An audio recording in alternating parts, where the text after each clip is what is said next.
avant de rapporter la paracha de la semaine, rapportons le résumé. Donc, le premier sujet de la paracha de Béchalach, c'est qu'avant de partir, Moshe Rabbeinu s'est soucié à faire sortir Yosef Hatzadik du Nil. D'accord? Il y a un beau midrash là-bas où il cherchait Yosef Hatzadik. Regardez le midrash, il est extraordinaire. Ça, c'est le premier sujet. Et les bénis Israël, allaient récolter l'argent des Égyptiens.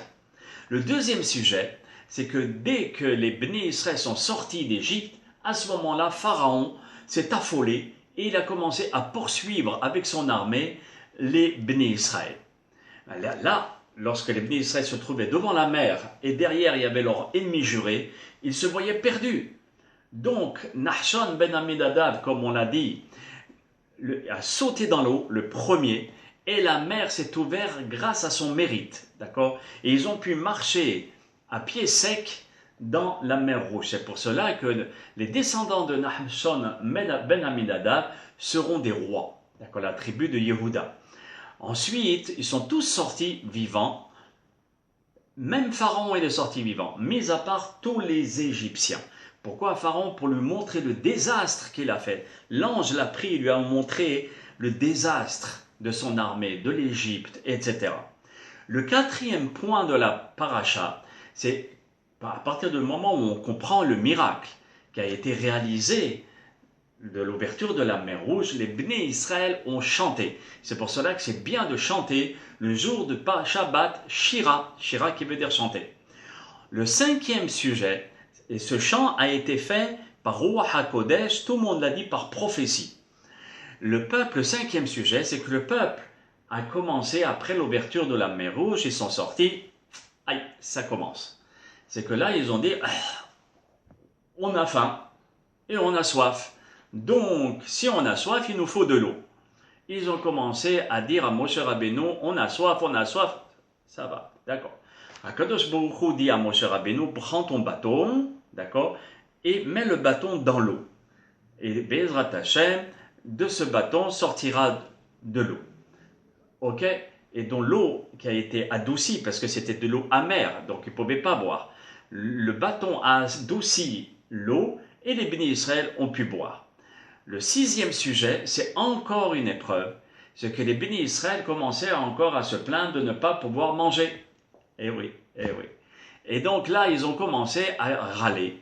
Et Moshe Rabbeinu s'adresse à Kadosh Baruch Hu et leur fait descendre la manne qui était la nourriture des anges, et ceci pendant 40 ans. D'accord?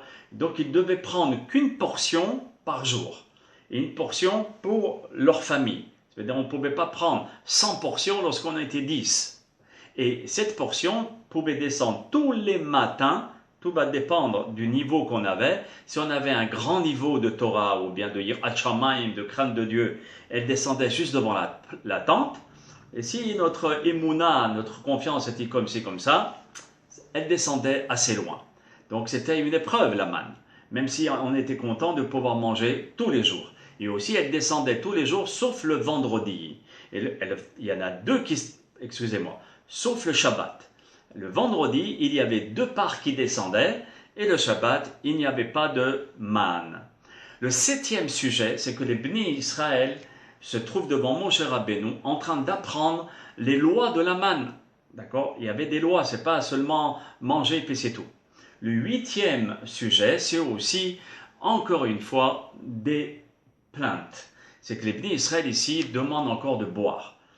Et c'est là où Moshe Rabbeinu reçoit l'ordre de parler au rocher. Et au lieu de lui parler, il le frappe. Et c'est là où on dit que Moshe Rabbeinu n'a pas pu rentrer en Eretz Israël parce qu'il a frappé au lieu de parler. Mais les bénis Israël ont pu avoir de l'eau, parce que de ce rocher, il y a eu de l'eau qui a coulé.